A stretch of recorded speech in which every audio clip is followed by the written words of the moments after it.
இல்லை என்றால் எங்கு போனாலும் விடமாட்டேன், நானாக தொடமாட்டேன் ஐயா.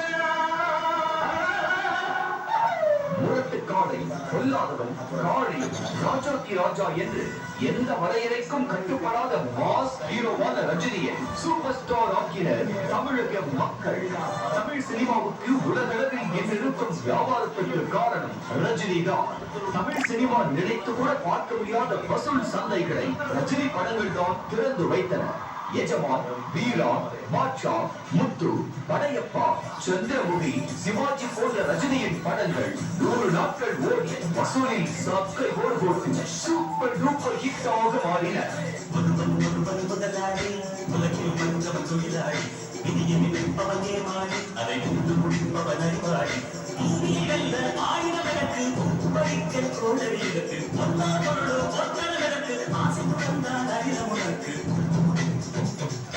மூன்று தலைமுறை இயக்குநர்களுடன் நடித்து 3 தலைமுறை ரசிகர்களை தன் பக்கம் ஈர்த்து ரசிக்க வைக்கும் ரஜினியை எனர்ஜி பாம் என்றுதான் சொல்ல வேண்டும்.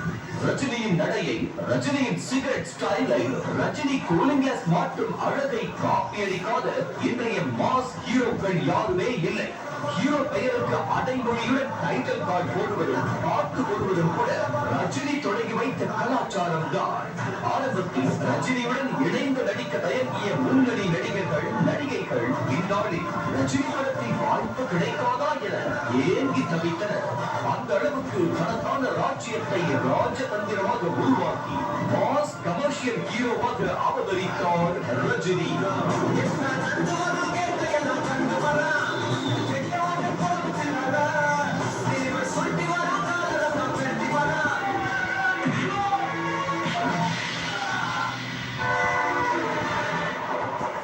வயதை கடந்தும் கூட பிஸியாக நடித்து வரும் ரஜினியை பார்த்து வாயடைத்து போகிறது தமிழ் சினிமா.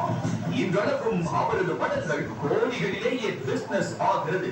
ரஜினியை வைத்து படம் எடுத்து எந்த தயாரிப்பாளரும் நஷ்டத்தில் விழுந்ததாக தமிழ் சினிமாவில் வரலாறே இல்லை.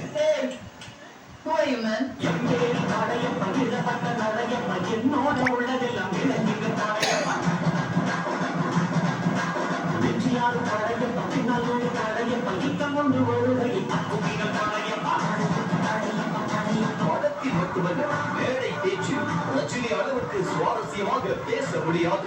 பழைய கதைகளை ஸ்லாகித்து பேசி ரசிக்க வைக்கும் ரஜினியின் மேடை பேச்சுக்கு ரசிகர்கள் பலரும் உண்டு. சினிமாவில் ரஜினி எப்போதுமே ஓடிக்கொண்டிருக்கும் தந்தைய குதிரை தான் என்பதை எந்த காலத்திலும் அசைக்க முடியாது. ரஜினியை முடிஞ்சு போச்சு, 40 வருஷமா சொல்லிட்டு இருக்காங்க.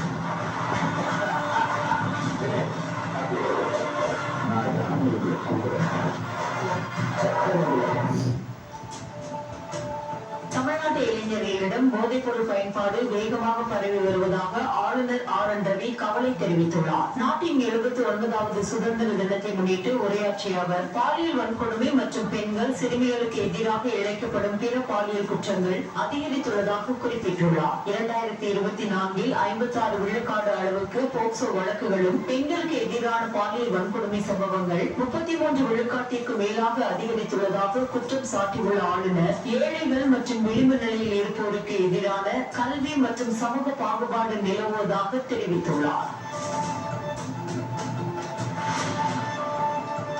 மதுரையில் நடைபெறும் தாவேக மாநாட்டை முன்னிட்டு அந்த கட்சியின் பொதுச் செயலாளர் குசி ஆனந்த் LED விளம்பர வாகனத்தை கொடியசைத்து தொடங்கி வைத்தார். வரும் 21ஆம் தேதி நடைபெறவுள்ள தாவேகாவின் 2வது மாநில மாநாட்டிற்கான பணிகள் தீவிரமடைந்து வரும் நிலையில் மாநாடு குறித்த விளம்பரத்திற்காக LED திரைகளுடன் கூடிய விளம்பர வாகனம் தொடங்கி வைக்கப்பட்டது. அடுத்த கட்டமாக 200க்கும் மேற்பட்ட ஆட்டோக்களில் ஒலிபெருக்கி மூலம் மாநாடு குறித்த விளம்பர பிரச்சாரம் மேற்கொள்ள திட்டமிடப்பட்டுள்ளது.